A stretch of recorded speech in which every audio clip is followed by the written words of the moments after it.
Thank you very much for joining this webinar, which will discuss a case study and best practice for digital transformation in South African higher education. We've had more than 400 registrations for this event, which underlines that it's a timely and important topic. Joining me today are Dr. Dhaya Naidoo, who is the Chief Information Officer at Tshwane University of Technology, or TUT, Stewart Watts, who is the Vice President for EMEA for D2L, and Israel Rosales, who is the Channel Manager for Spain, Portugal, and Africa at D2L. D2L are the creators of Brightspace, a leading learning management system or virtual learning environment, which will play a key role in TUT's digital transformation.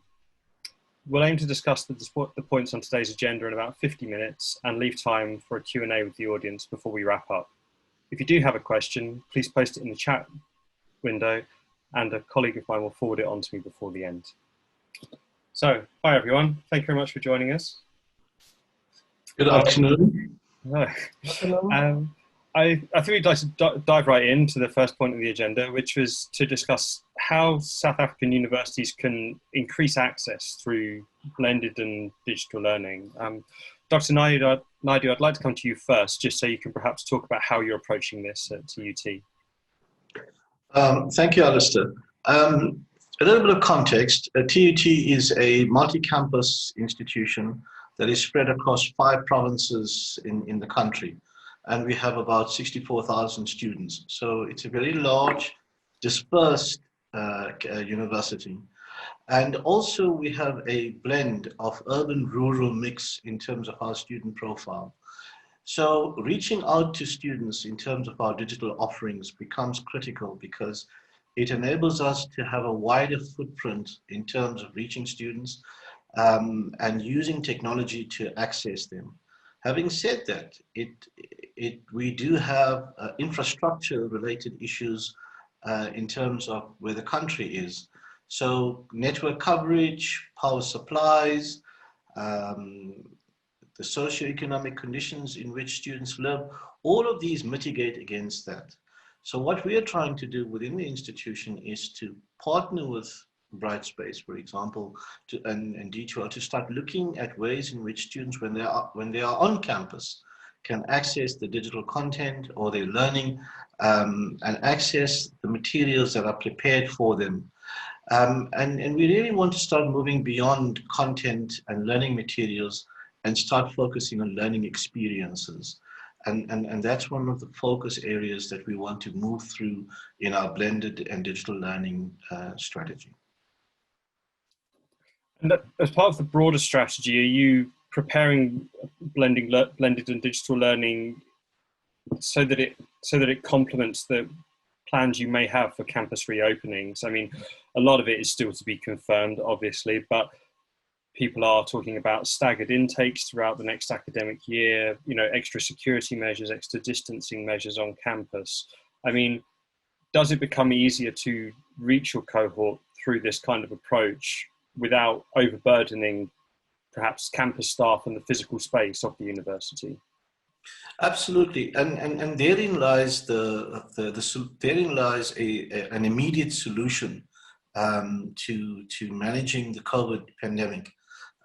We find ourselves now in our country at level 3, where social distancing and movement of the citizenry is very limited.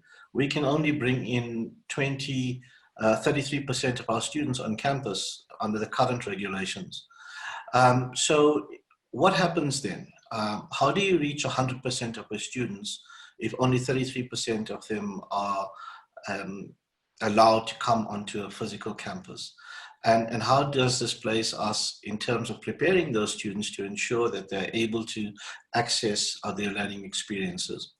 So this kind of COVID-19 kind of served as a catalyst. It really accelerated our own digital transformation program that we had in place. And it kind of stimulated the so-called fast twitch muscles, whereas we, under normal circumstances, would have moved along at a particular pace. Right now, we find ourselves where the pandemic will be with us for the next 2 to 3 years in one form or the other. Today you've learned that New Zealand, after 100 days of being COVID-free, found themselves with 4 infections. So the pandemic will be with us. So the question is then, how do we utilize? Our solution is utilizing our digital learning and the digital learning experiences to ensure that even though you may not be on campus, we can still reach you. And we are very cognizant of the isolation, of the social isolation of remote learning has. So we've learned a lot in the last 4 months about emergency remote learning, and to weave these into our digital strategy, which we have to accelerate right now.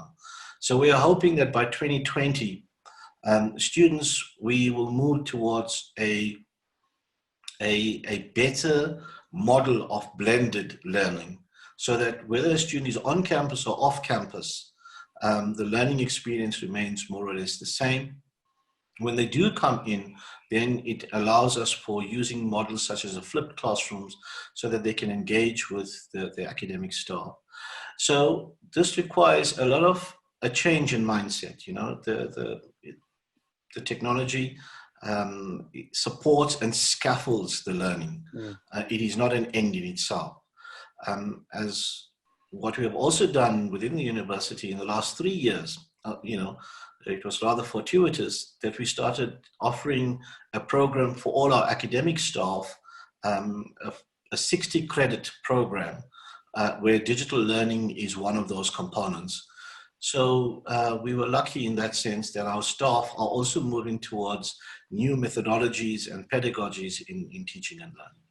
Sorry, it was a bit of a long-winded. No, it's comprehensive. Thank you. I was actually going to just to follow on from that. I was going to ask Stewart or Israel perhaps to comment on just being on the supplier side of the digital transformation that is happening in higher education at the moment. I was just wondering are there any trends that you've identified that can help with increasing access, or that you think may help in future? Indeed, I totally agree with what Dr. Dhaya just said, because things have been just basically accelerated. Okay, if I remember when I was in South Africa at the end of last year or beginning of this year, before we were hit by the pandemic, different universities were talking about having this in the next year. They wanted to increase access to more and more students through this hybrid model, where you can have people face-to-face and fully remote, and alternating. And then we were hit by the virus. And basically now this is what we have to do in months instead of years. So that is something that was already a trend that was being thought by a lot of different universities, and this has just been accelerated. Okay. Yeah, I think just to add to that. So obviously the topic here is how we can increase access through blended and digital learning. What we've seen, not just in South Africa but across the globe, a lot more universities are looking at block models or hybrid models to make better use of the limited space that they have, the physical space. And therefore that allows them to move more students through education, potentially, certainly for South Africa, where we know that that such a small percentage of students go on to tertiary education. It can also be potentially a cheaper alternative for students who can't afford to go for campus education. So yeah, those are sort of some of the things that we're seeing. But again, I think it's addressing the issue. It has the potential to address the issue of not enough students getting into higher education. Yeah, I mean, it seems certainly from across the conversations that we have at these type of events that there is a huge opportunity in order to give people a more flexible approach and also offer an education that doesn't unintentionally discriminate about where you are in the country or how many hours a week you can commit, and how much flexibility you have in terms of the hours that you can commit. So bearing in that in mind that it is a fantastic opportunity for universities to scale, I was wondering if we could talk a little bit about increasing access without sacrificing course quality or overworking university staff. So, I mean, to grasp the nettle with this, I mean, I think the thing we see a lot of is sort of anxiety from people working in universities that they're being asked to change the way they work quite dramatically. And while they do have some support networks, they're not the same as going to a place of work and the ones you have in situ when you are on campus. Also, that can unintentionally create more work for academics and administrators and other people who work at universities. So it's equally important to support the staff as well as support the students. Dr. Naidoo, I wonder, you spoke briefly before about the plans you have for staff training and support. I was wondering if you could tell us a little bit more about that. So one of the things we've learned in the last decade or so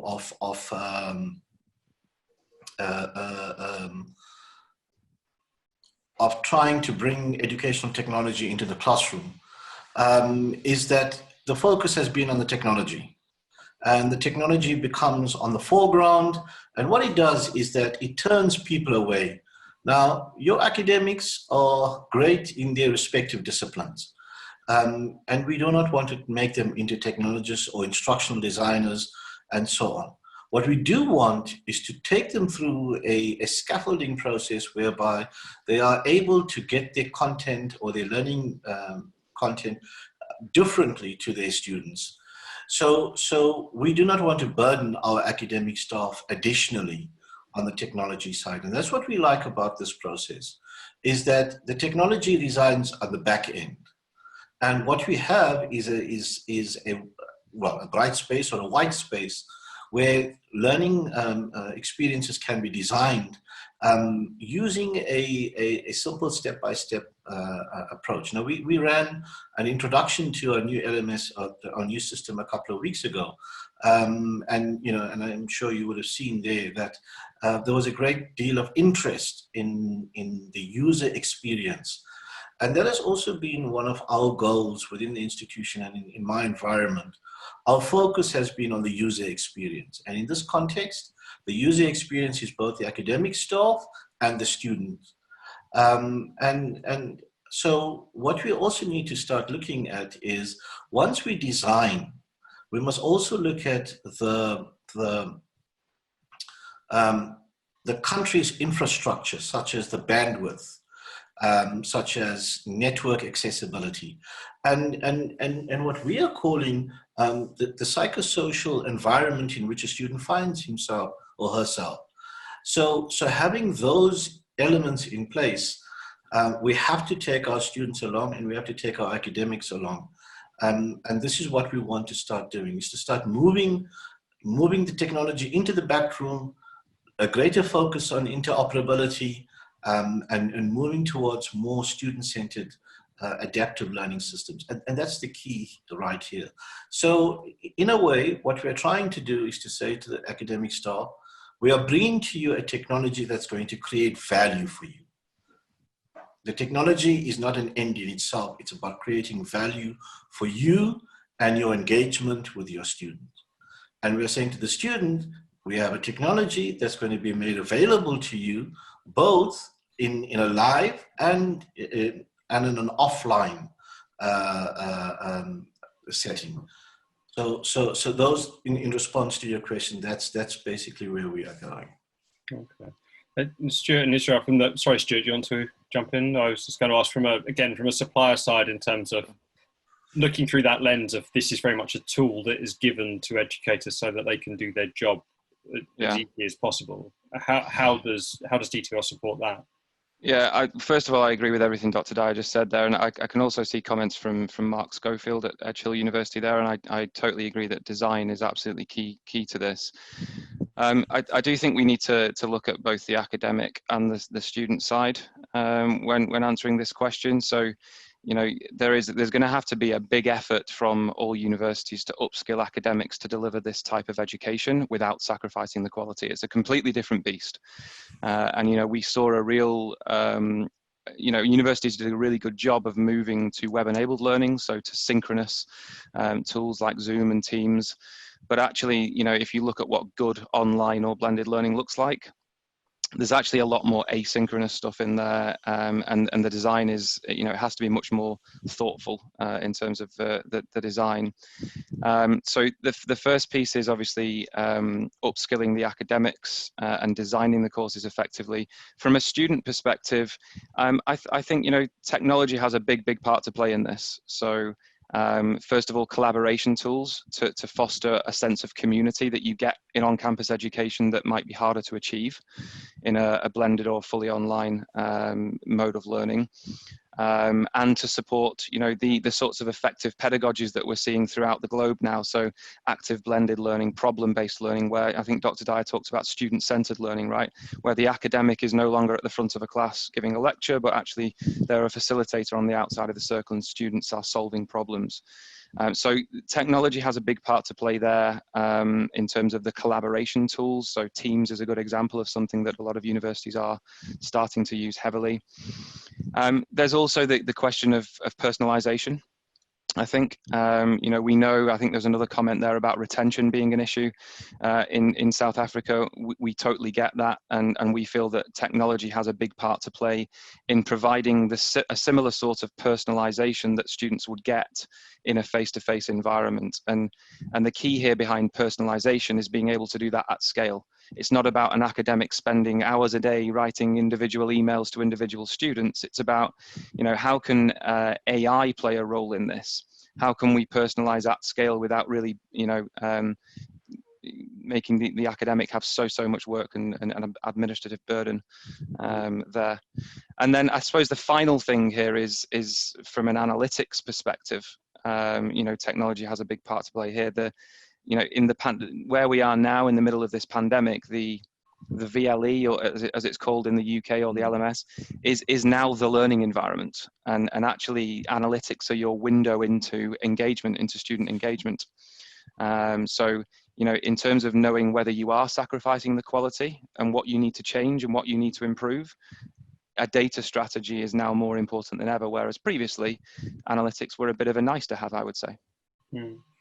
I just want, sorry, Alistair, I want to come in and just piggyback on that, just to talk about, you know, we are moving towards what is called the holy grail of personalized learning and intelligent tutoring systems.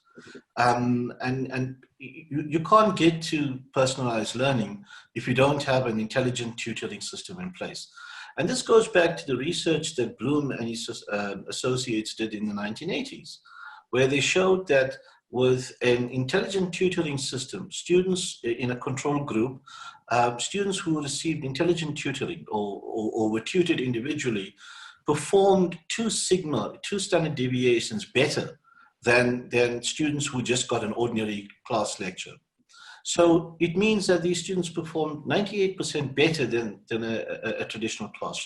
And he made a comment in that paper that it was going to be cost prohibitive. It was not practically feasible to move to this direction. But now, you know, 30 years on, we are there.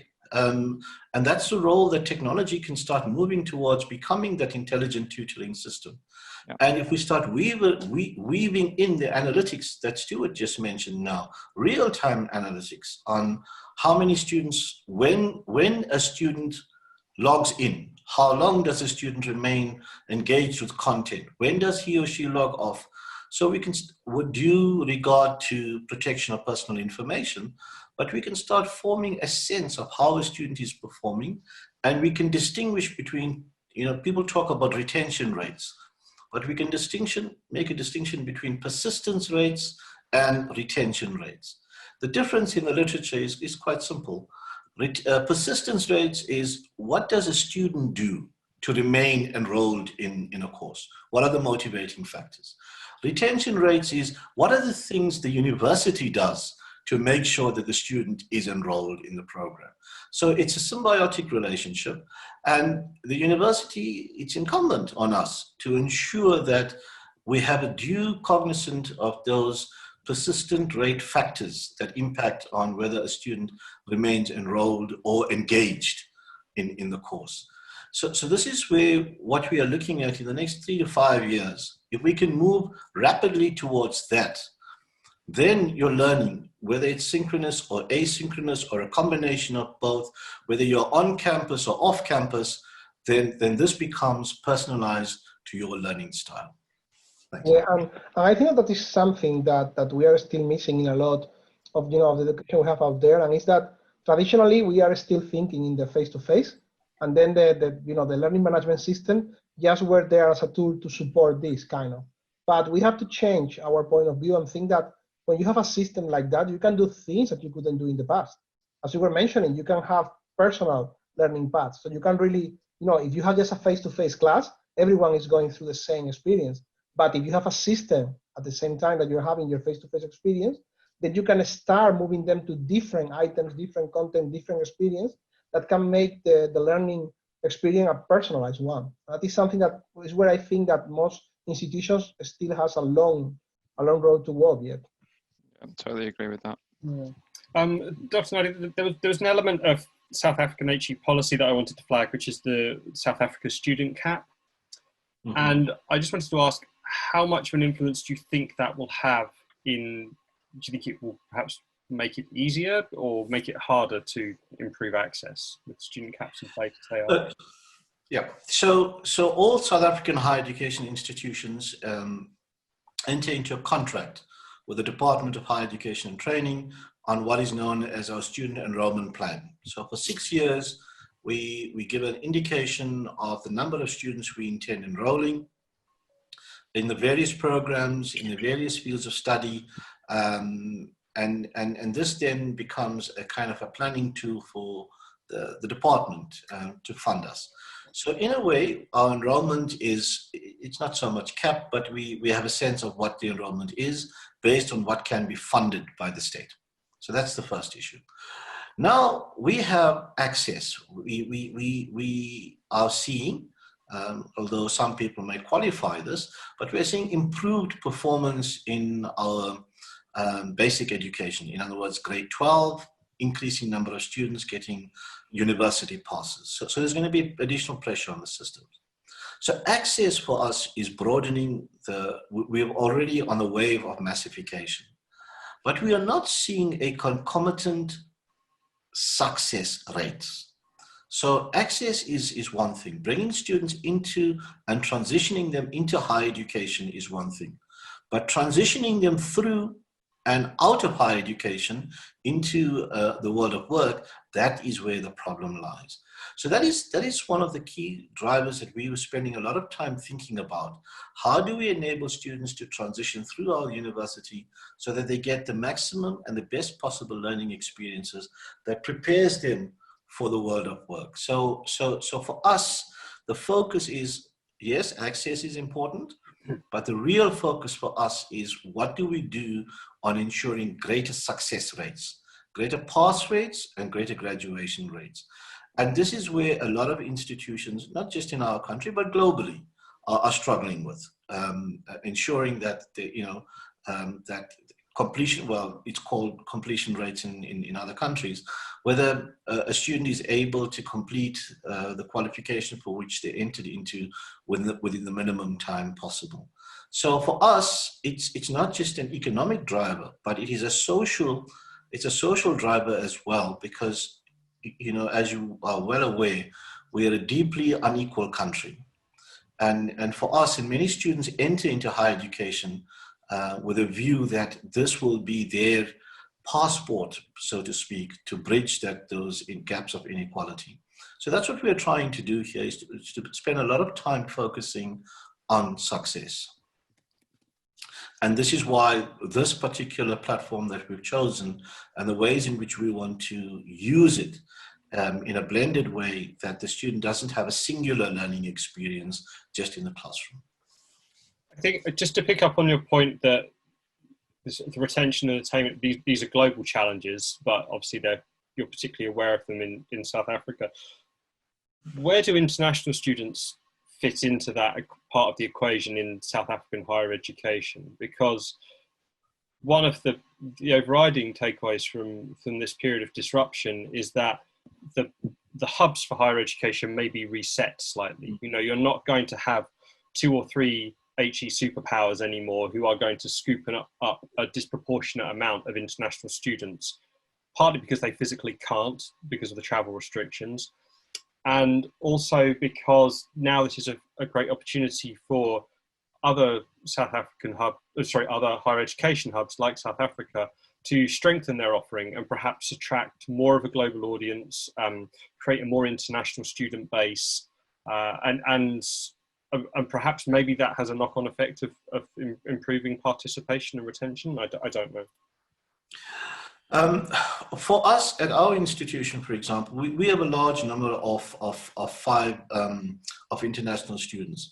But what has COVID taught us is that the minute you have a pandemic, or the minute you have some global event such as this, you're going to find something that, number one, students are going to be stuck in their respective countries. So in other words, if they're going to access our learning and our programs, they need to be able to do it from where they are. So that's the one point.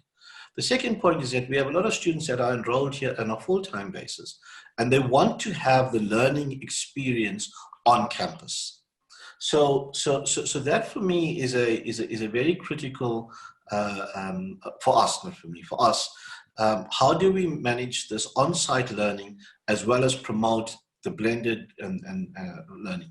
So where we are now is in a number of our programs, we are providing students with distance learning, so-called distance learning. And we're trying to look at ways in which we can upscale those learning experience rather than it being your traditional kind of distance or correspondence type education. So for us, being a hub, we have a large number of students from the SADC region, but we have a large number of students from across the globe. The question that we need to start looking at is, how do we bring students on campus for limited periods of time where they can enjoy the on-campus experience? And that's what they want, really. And those that wish to have a kind of a fully distance mode, then that's what we must be able to facilitate as well. Yeah, I mean, I think it's, so as far as now, the forecasts seem to be that you will absolutely retain the 3-year model and the 4-year model for certain students, and that will depend on their age and their circumstances and other factors. But the other emerging model will be, I think, what South Africa's Ministry of Higher Education referred to as remote modal teaching. So I assume that is to do with stackable courses or shrinking things down to micro-credentials or whatever form that takes. It allows teaching and learning to be a bit more agile and responsive, which I think, again, against the backdrop of the global recession that's going to be linked to the pandemic, hopefully gives institutions such as yourselves and suppliers too an opportunity to perhaps look at the data that's coming in and gauge the demand for certain skills and certain areas, also get a closer idea of the people who want to study their curricula, and respond to all of that. So, I mean, my first question again was to Dr. Naidoo, was just, how do you anticipate those kind of micro-credentials and those shorter stackable courses being absorbed into your curricula? We have not changed our qualification, the national qualification framework, to kind of allow for micro-credentialing at this stage. What we do have is, through a different mode of study, you can accumulate credits towards a particular skill or towards a particular program.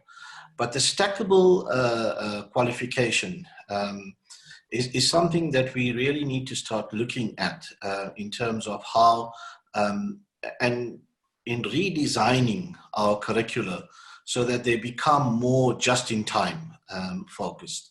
So right now, the 3- and 4-year model is pretty much what all higher education institutions are focused on. Anything below that becomes what is known as a short learning program, which might be credit-based or non-credit bearing.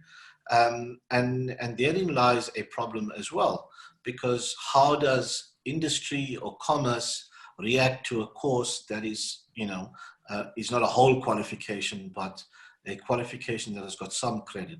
So it will work, and this is what we are also doing. It will work for those people that are currently unemployed, that are working, that have a job, and that they need to upskill very, very quickly in their particular context.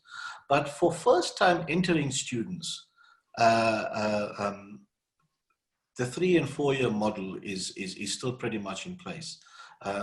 Although there are exit level certificates after 1 year, 2 years, 3. So our system it's to an extent stackable, but it's still whole qualification based. I see.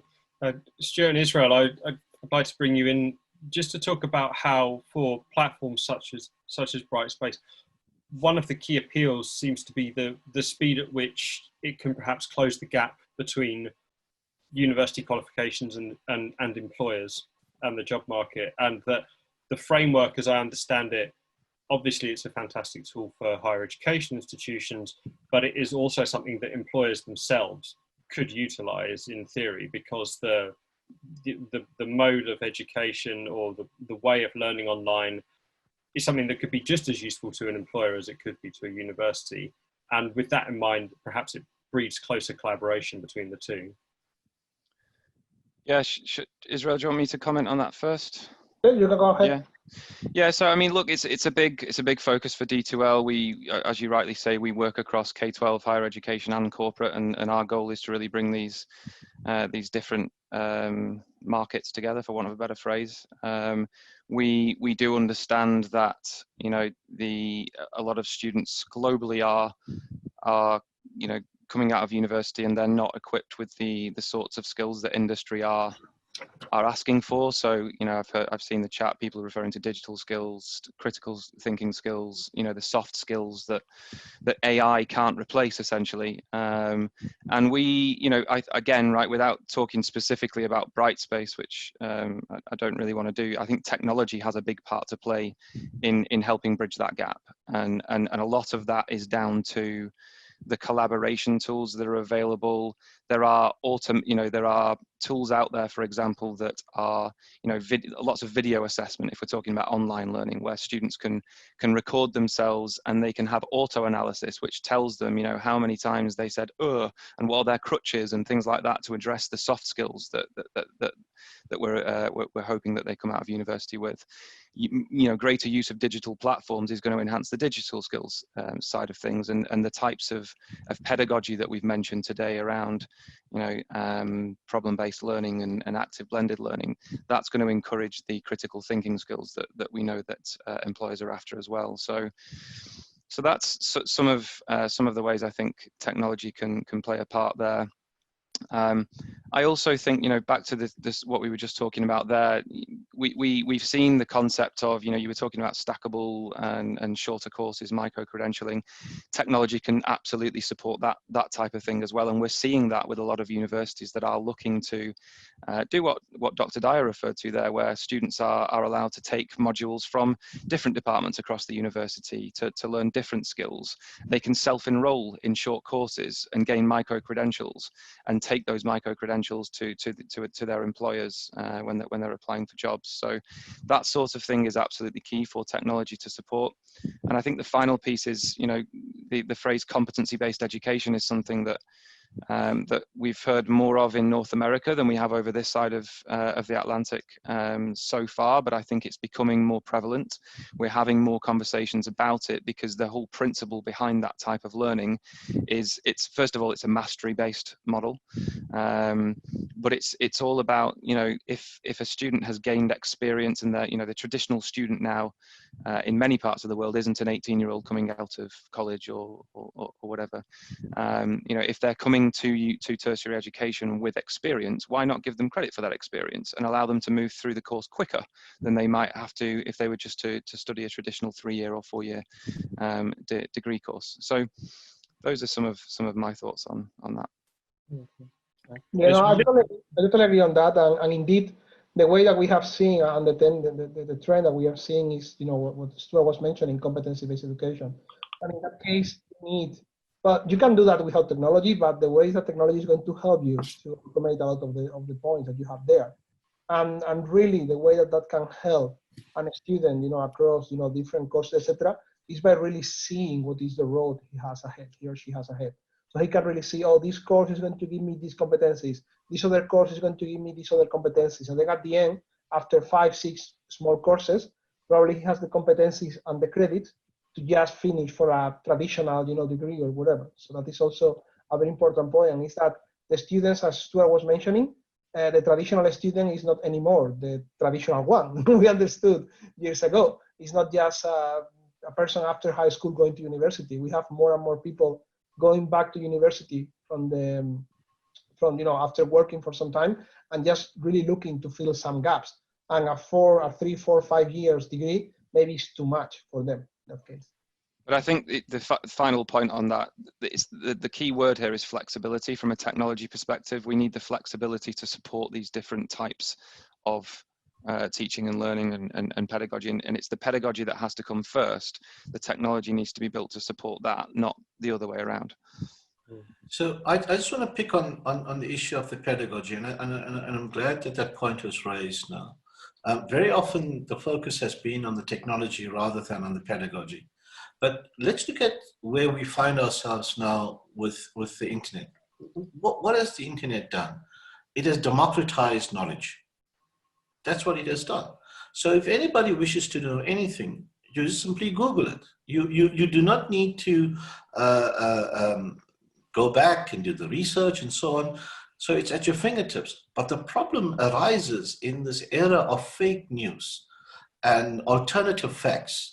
How do we get students to start working through and using technology to have a better interrogation of facts and concepts and ideas, whereby we start looking at, the meta skills, such as curiosity, open-mindedness, intellectual courage. We used to talk about this all along, lifelong learning. How do we instill this? So even though a person might have a 3 or a 4-year degree, or it doesn't end with that. And this is where we now need to start looking at how technology enables those meta skills. And that's what we've not had a lot of time, in terms of the way in which we design curriculum. Thanks. I think it's a point worth flagging that colleagues, particularly DVCs of teaching and education, were always bringing up at events such as these pre-COVID even, that when you start talking about digital native students, as in basically meaning young people, it's used as shorthand quite a lot, the gap between the actual digital literacy of someone entering or re-entering university is quite often below what you would expect, perhaps purely because we spend so much of our time using digital devices.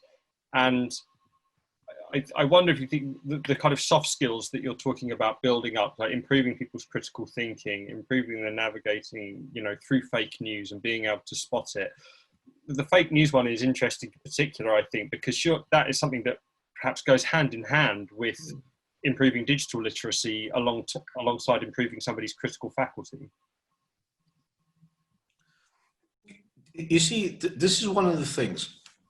When you have an uncontrolled bushfire, so we have all this information, and whether or not they are critically engaged with that information, then that's where the problem lies.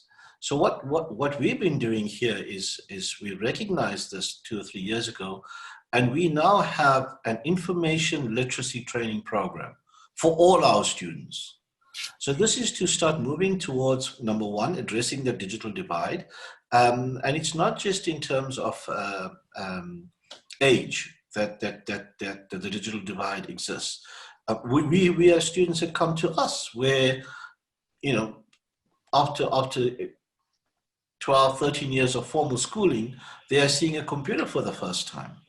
So that digital divide it can become a chasm, and that's what we need to focus our technologies about. Is improving partnerships with government and industry locally can that help in terms of offering extra support that perhaps improves access to devices through more funding? Or does it again help in terms of letting people have real world experience while they're studying? You know, is there a case for developing that in South Africa further? Well, for us, that's one of our differentiators. Every single program of ours has what we call a work integrated learning component. So every student is expected to have some time spent in the industry where they put in the discipline in which they are studying. So we are hoping that in this instance where that engagement happens, they're not only able to see the changes that's happening in industry, but also link those changes to the learning that's taking place.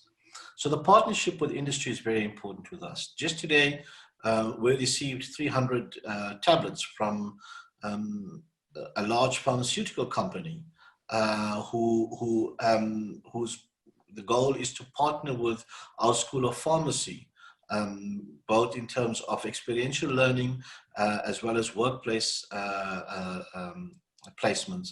So the partnership between higher education and industry for us has always been a key component, but it's something that we need to work very much harder on now, especially as the world of work and the nature of work is changing so rapidly. Stuart, I wanted to ask, the tablet example is an interesting one.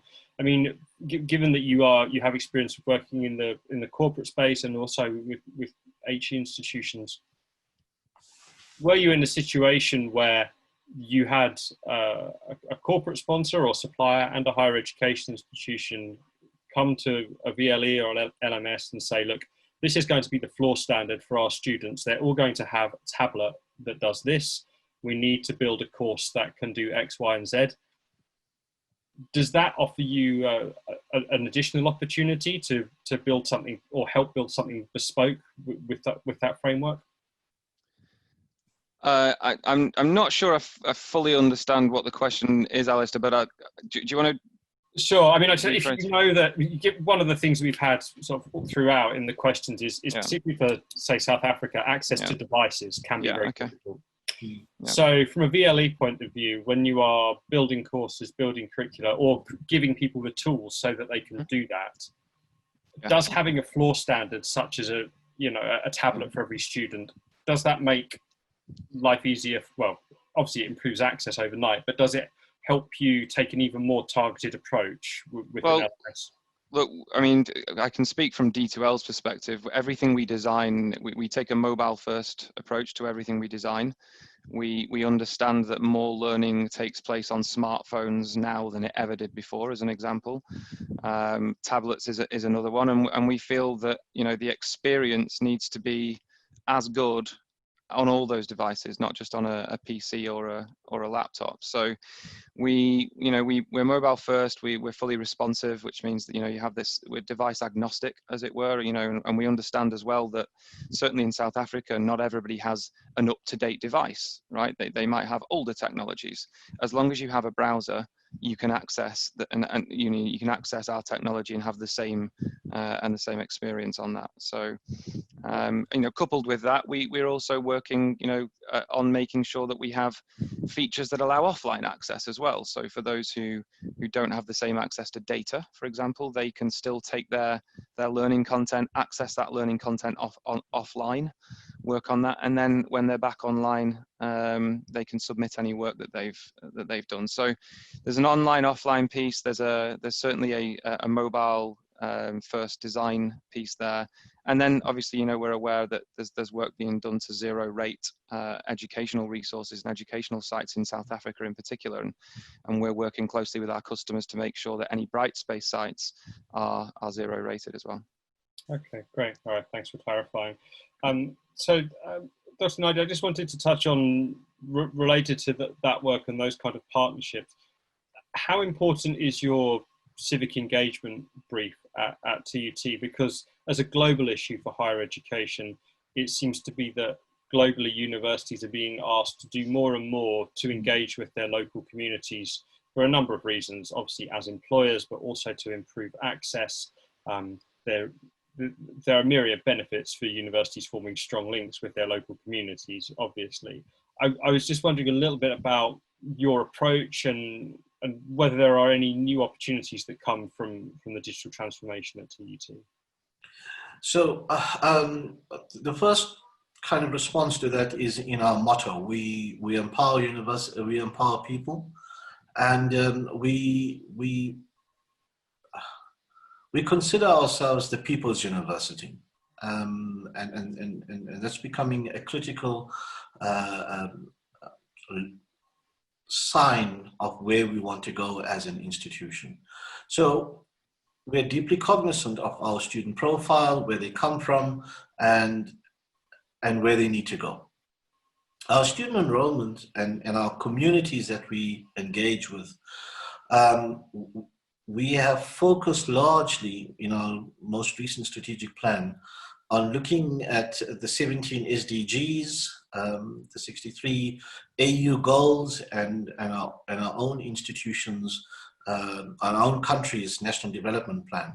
So we are focusing a lot of our attention on developmental goals, firstly. Secondly, we started looking at the work in which we are doing and the research that we are doing, and the research that we are saying, it must be research that is socially oriented. In other words, it must be aimed at solving and working through real world problems that's facing our communities. So what we started doing is to start looking at now that we do this, how do we make the university accessible to its communities?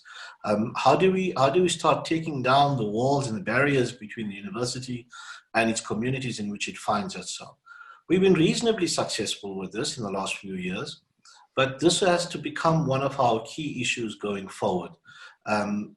As we have adopted a number of the SDGs and built them into our goals and objectives for the next 6 years, those will become, the technology side of things will have to be key to enabling that engagement between the institution and its communities. So that's very high on our agenda. Okay, great, thank you.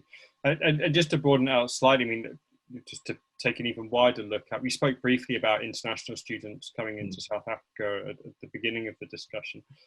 I was just wondering, are you anticipating any change in trends? I mean, do you think that over time you will become a more international institution, or is the priority, you know, I know they're not mutually exclusive, but would the priority be more on civic engagement for you?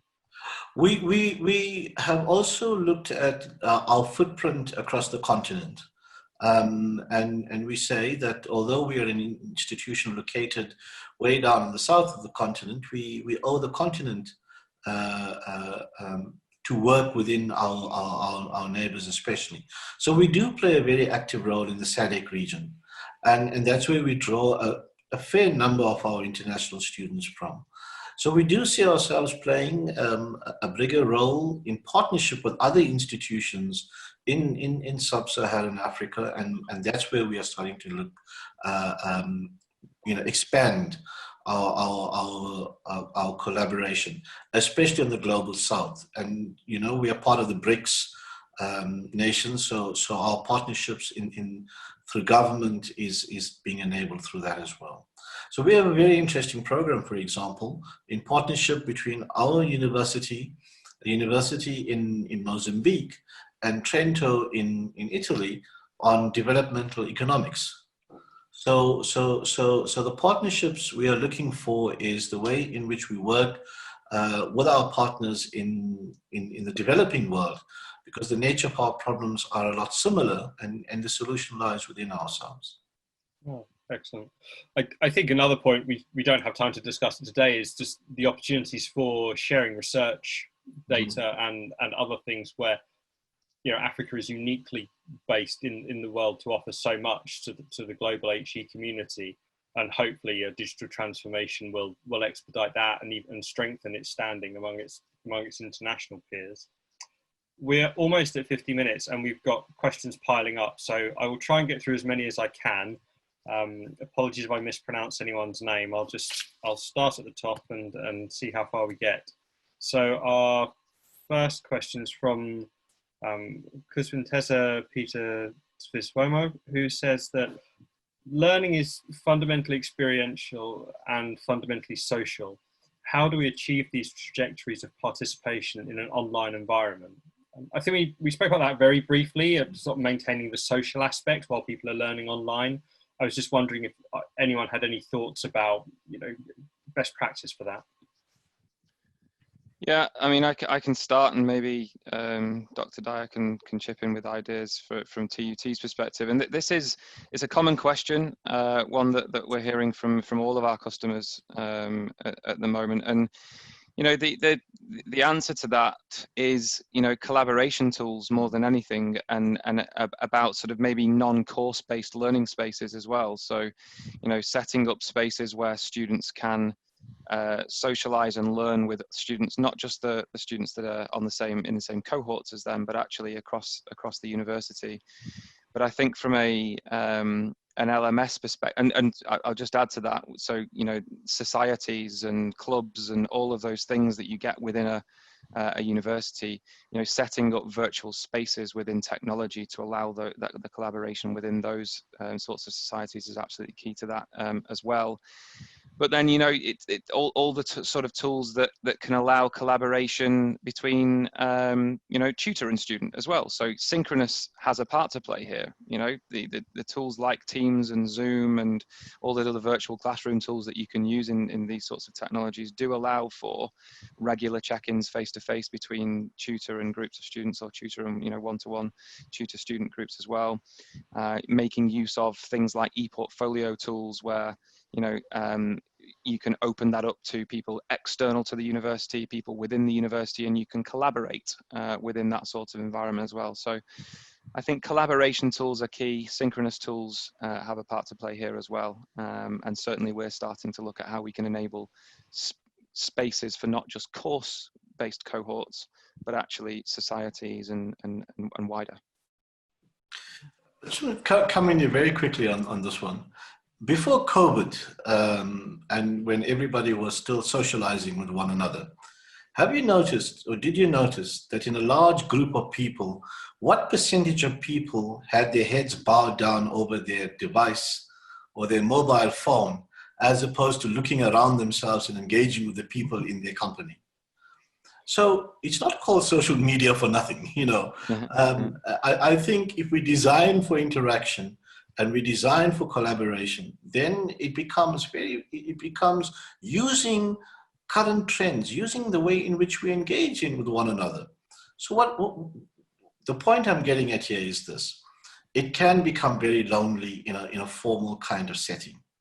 We've already started reading articles in the psychology journals on Zoom fatigue and working from home and those kinds of things.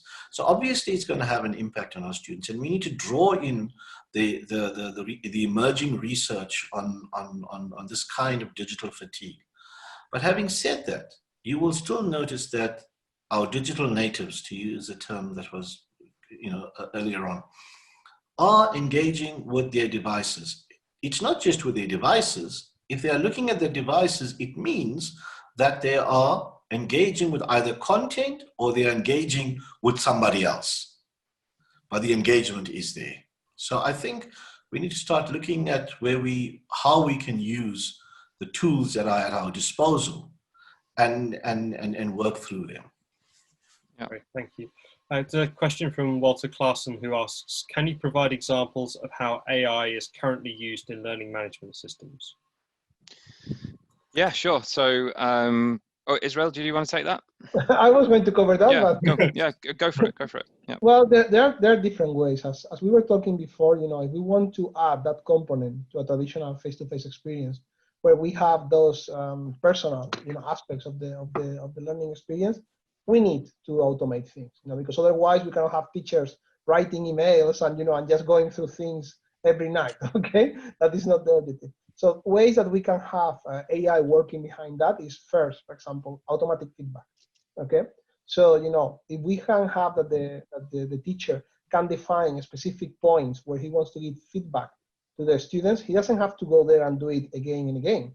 Okay, you score 9 out of 10, you receive an email or a message, great work, these kind of things. Other parties helping the teachers, for example, identifying who needs additional help, okay? Because as teachers, they know when, who needs that help, but the point is when. Because if it's too late, maybe we don't have enough time to take the measures and to put this student back on track. So artificial intelligence and all these kind of predictive analytics, etc., can give the teachers additional tools to really, identify who needs help earlier, in time. So these are just a couple of examples. There are plenty of others, but I think that, this sets, at least a beginning to start with. Great, thanks, Israel. We have a question from Chris van der Meer, who asks, Dr. Naidoo, are there any specific interventions in South Africa to support postgraduate students or researchers during the lockdown?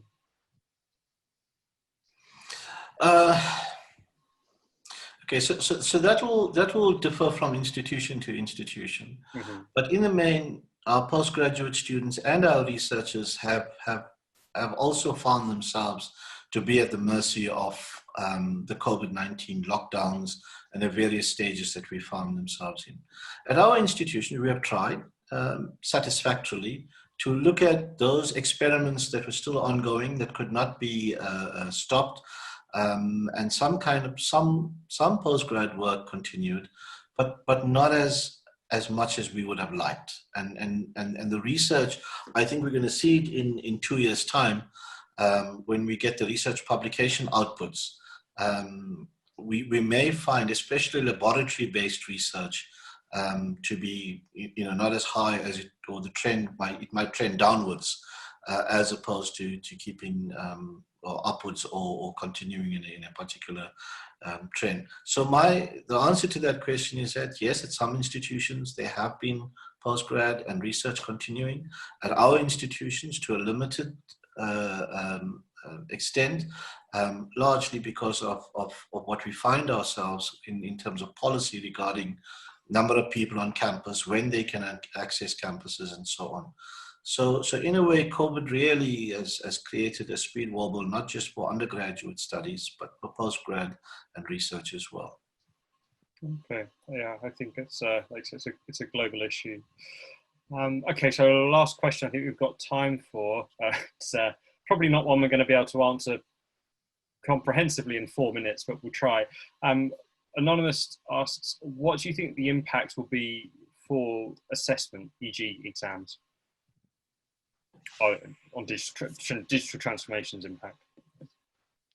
Well, so from our perspective, what we're seeing is a lot of our customers are moving to open book type assessment and examinations.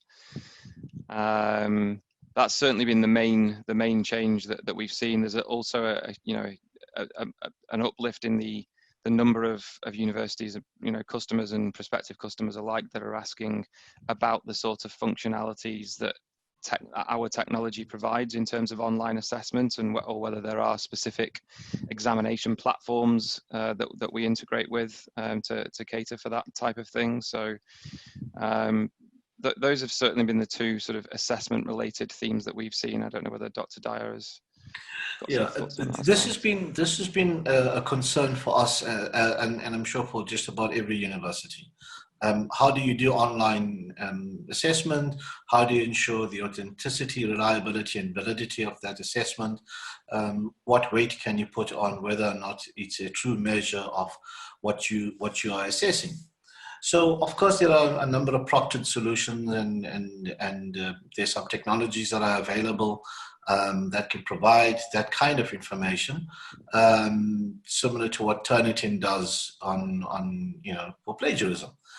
But still, for us, it's a problem in the sense that it still at scale becomes a problem, because if you have a large cohort of students that are expected to complete an assessment event at the same time, number one, you don't have guarantee that the electricity will remain on. Whether there will be network infrastructure related issues. So it's still a ways to go to look at online assessment.